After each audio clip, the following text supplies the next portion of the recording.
Sunday on Denver 7. There's simply no excuse for it, and unfortunately, it far too often results in tragedy. A community is in pain this morning after two teens were killed in a car accident this weekend. What changes are coming for back-to-school plans in one metro school district? It's a weather action day. Just how much rain you can expect to see in your neighborhood, and if you need to brace for some flooding. Happy birthday to you. And a little later, the special birthday message from one Colorado sailor that could be heard and seen from miles away. So let's get right outside this morning for your weather action day. As you can see off of Lookout Mountain, there are a few clouds hanging over the Denver metro right now as we welcome this morning, 7 a.m. Good morning to you. I'm Jessica Crawford, and I'm here with meteorologist Stacy Donaldson. Thanks for being here. Sure. So right now we are preparing for a flood watch. We have a flood watch going into effect at 2 o'clock this afternoon.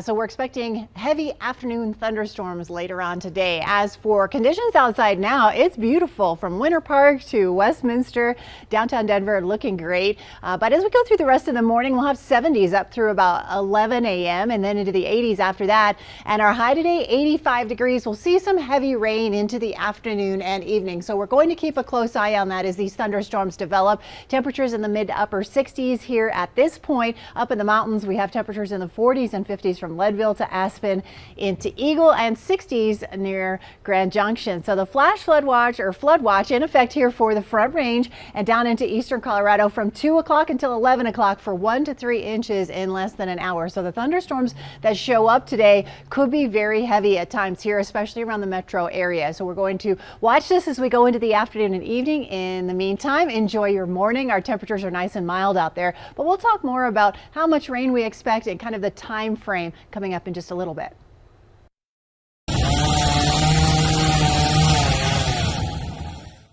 Of a cleanup. It's underway, and thankfully power is back on for folks in Brighton this morning. Those fast-moving storms brought on some damage, as you can see here. This is video from yesterday afternoon along 4th and 6th Avenues near Bridge Street.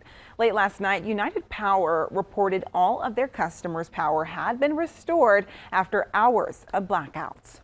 We're following some breaking news out of Wheat Ridge this morning. A shelter-in-place order is now lifted in a neighborhood off Sheridan and 26th Avenue. Police say a suspect pointed a gun at a person in a car off 27th and Depew, stole the car, then crashed the vehicle. Police also say the suspect then ran from the scene. Officers do know who that suspect is, but they're still searching for him. If you have any information, contact police.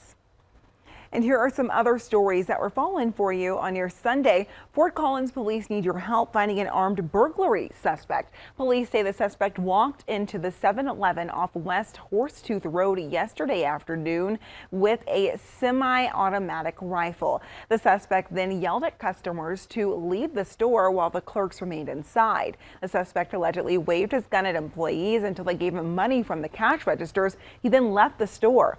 Fort Collins PD says the suspect is a black man, less than 6 feet tall and weighs about 150 pounds. His face was partially covered during the incident. If you have any information, contact Fort Collins PD. Tri-County Health helped celebrate Pride in Aurora this weekend by offering monkeypox vaccines. The health department says they wanted to help high-risk groups get vaccinated as soon as possible. Right now, the limited supply of the vaccine is only available to those who have been exposed and men who have sex with men. As of Friday, Colorado has had at least 80 monkeypox cases. The school board at large for Denver Public Schools is starting to meet with families today. The board says it's ready to address declining enrollment, school safety, and more. The meeting today is at the Montclair Rec Center, and it starts at 9 a.m. Well, this week is supposed to be an exciting time, heading back to school for a new year of learning and making memories. But one Douglas County community is really hurting this morning. 2 teens are now dead after a fatal car crash late Friday night. Police are now accusing a man of driving under the influence. Denver 7's Christian Lopez is live in Douglas County this morning. And Christian, can you tell us some more about these teens and how back to school could look different this year? And it is an unimaginable loss for their friends and families. School officials say that there will be counselors available on Tuesday. That is when students are returning for the 2022 school year. And we now know the names of the two teens who were killed in that crash, Colton Bellamy as well as Audrey Todd. And two more teens were also hurt. This all happened late Friday night. Police say the four teens are all 17 years old. They were driving north on I-25 frontage road in Castle Rock just before midnight when they were hit by 25-year-old Ricky Avalos Trujillo. He is now behind bars accused of driving under the influence. Officials say it's during the summer months when there are more activities going on. That is when they tend to see an increase in people who are driving under the influence, and they say there is no excuse for it. And unfortunately, it far too often results in tragedy, whether it's for the individual that makes that decision or, unfortunately, as seems to be the case here, other people that pay the price for a very, very poor decision. One of the teens is in serious condition, and the principal says in addition to counselors, the school is also making changes to their schedule this week, and we'll let you know once we get those updates. Live in Castle Rock this morning, I'm Christian Lopez, Denver 7.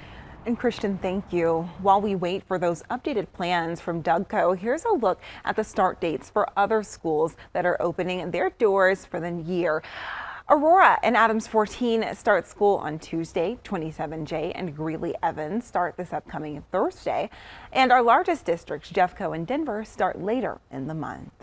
This is a live look at the Senate floor in our nation's capital on this morning. Lawmakers have been working tirelessly all weekend to pass the single biggest investment in clean energy that our nation has ever seen.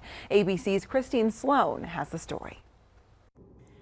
The Senate working around the clock this weekend on what's being called the Inflation Reduction Act. The bill makes the single biggest investment in clean energy in the nation's history, allows Medicare to negotiate some prescription drug prices, sets a $2,000 annual cap on out-of-pocket drug costs for seniors, and locks in a minimum corporate tax rate of 15%. Support for the bill is split along party lines, with Democrats in support and Republicans in opposition. It is absolutely imperative that we show the American people that we are capable of representing the needs of ordinary people. We're about to pile misery on top of misery.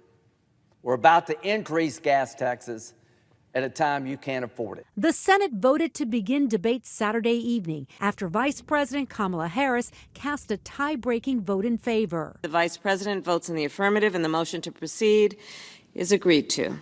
After 4 hours of debate, the Senate began a process known as vote-a-rama, voting on dozens of proposed amendments to the bill before a final vote. Please support this amendment. I would urge my colleagues to vote no on the amendment. Using a special budget process, Democrats need just 51 votes or a simple majority for it to pass. No Republicans have said they'll support it. With midterms just 3 months away, Democrats are hoping to get this to President Biden's desk quickly, but the measure would also have to pass the House. Christine Sloan, ABC News, New York. People who have lost everything to catastrophic flooding are now being denied federal help. How Kentucky's governor is working directly with FEMA to help those who need it the most. Plus, wolves tend to run on their own, but there's one group that needs your help after the pandemic stripped them of so many important resources.